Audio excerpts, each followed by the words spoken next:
guys. So if you like the corn that you just saw, believe it or not, that corn was grown in this small little garden patch that we have over here. This is for geographical reasons. We are in the northeast US. We've already finished growing the corn. So this video is sort of a retrospective tutorial on how we reached this stage, what we did at the beginning. So this is late summer. This is Labor Day weekend actually. So we finished growing the corn. We started growing this roughly May, early May here. And so we're going to teach you how to grow corn in a small little garden patch. The critical steps are, and things to consider obviously are, you have very little pollinating ability because you have such a small amount of corn growing here. So artificially pollinating your corn ears is very important, and we'll show you how to do that. What we did was, to begin with, we kick-started the germination of the seeds. We bought seeds from the store. You can just buy any brand you want from Lowe's or Home Depot or Walmart, Target. Seed packets for corn, whichever one you like. There's a method you can do. I'm not going to show it here, but essentially you use a wet paper towel. You put a row of seeds at the top of the paper towel, wrap it up, and then make it a little cylindrical thing and put it into a glass of water that has about 1/3 of water. Keep it 3 to 5 days in the dark inside your house. That'll kickstart the germination. You'll start to see a little root coming out of the seed. You may even see a little green shoot start to happen after about 5 days. That's what we did. And here's the thing for corn, it's very important. We're going to do that twice. We're going to do that at the start of the season with roughly enough corn to fill 2/3 of this little patch here. So roughly speaking, maybe I did about 10 seeds of corn, maybe 12. And then we'll do a second batch about 4 weeks after that. So you have some corn growing 4 weeks ahead of the second batch, and I'll tell you why that's important. Once you have your seeds germinated, basically it's very easy. Put it into the soil, roughly 1.5 inch deep, gently pack it, and for corn a lot of watering is needed. And initially you want to protect the corn obviously from little critters. Here we have, as you can see, there is a fence. So for the most part the larger things like deer and stuff like that can come, but small squirrels and rabbits are easily able to come in through this fence. Maybe by luck we didn't have too much of that erosion from small critters like squirrels and rabbits. Our corn grew, but if you want to do that, initially you want to protect your corn with a little extra fencing, because rabbits particularly really love coming and eating undeveloped small shoots of corn. Steps are simple. Some plant food, we use Miracle-Gro.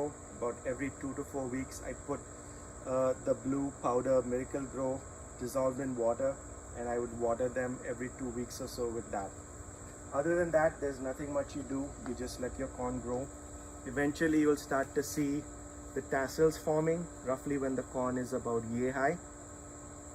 The tassels are where the yellow pollen is produced. And what happens is it starts to pollinate. This is typically the cycle. The male things start to pollinate first, and the female ears grow a few days after that. So herein lies the problem, and this is why we staggered the growth, where I staggered some corn to grow about 4 weeks after the first batch. So the second batch really is only being used to give me pollen. That's what I do with the second batch, because the first batch of corn that's growing needs pollination after the ears are produced.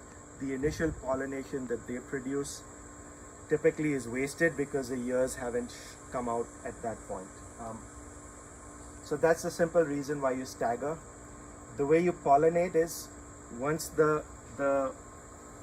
obviously this is more mature, but initially you get the silk. It's kind of yellowish white, not dried up like this. Yellowish white silk, very raw, coming through. That's where you have to put the yellow pollen, which is sort of like a yellow powder. So the way you do it, best hours are morning between 9 to 11. That's when the most pollen is produced. Come out with a little bowl or a plastic container, and what I do is I hold the bowl underneath and I just shake the tassels of corn with the pollen and collect as much yellow powder as I can. There are two things you could do. Once you have the powder concentrated in your container, just hold out the silk and pour the powder directly over here, which will basically fertilize the corn ear mostly. If you do that once, basically the entire ear of corn will get enough pollen to produce corn on every little strand that it has. Another method that I've used in the past, I did not use this year, is that when the silk grows about 2 to 3 inches, hold it back, use a pair of scissors, snap it off, and then the remaining part that you have that's fully exposed, take a little kitty paintbrush and dip it into the pollen, the yellow pollen that you've collected in your bowl, and just paint it across dry on the cut up silk that you have there. That is actually, in my view, a better way to do it. I just didn't have enough time this year, but that way definitely you'll get every little piece of corn developing, and you won't get gaps in your corn ears as you would if you don't pollinate them often enough. Other things to keep in mind, and that really is all it takes to do, and just to summarize why that's important. Such a small little space. Obviously, people who grow corn in a farm, they have a huge field full of corn, so there's enough pollination just by the wind to completely pollinate their ears of corn. Because we don't have enough pollinators, this is what we have to do the manual way that I just showed you. If you do that, you get the perfect corn that you just saw in the video before. One last thing, corn roots are very shallow, so you need to give them lots of water, especially in the start of summer where it's really hot, even in the latter part of summer where it's still hot. Twice a day at least, enough water to keep the plant going adequately. Corn really needs a lot of water. Every 2 weeks, as I said, some kind of plant food. Other than that, how do you tell when your corn is ready? It'll kind of look like the corn you buy in the store, but basically the silk at the end will be all brownish and dried up. That's when you know your corn is developed. Carefully pull the ear back and you have corn that you just saw we took out in the previous video. We have one more. This is kind of late in the season. You can see it this way. If you come right here, this is another, probably the last good one that we have, and I'm just going to take it out right now and get done with it. But this one, as you can see, this is undeveloped. So this silk, as you can see over here, they didn't have any pollen. This was a second batch that I put in 4 weeks after the first. So you can see this is what happens when you don't have pollination. The corn ears don't develop as much as they did.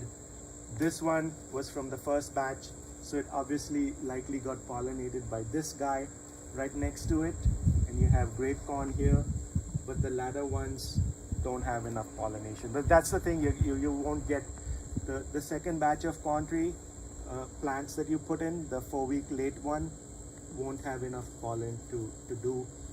If you want and you're adventurous enough, you can approach a farmer nearby and ask them if you can go to their trees and quickly collect a little pollen from them, and then you could do pollination like this, and maybe you don't even need to do the staggering that I did. But I'm going to take out this last one probably of the season, last big one at least, and this is kind of what you get for growing corn in a small little garden. Works great. Hope you like this video.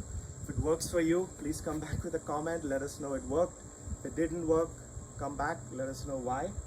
If you like the video, give us a like, follow us.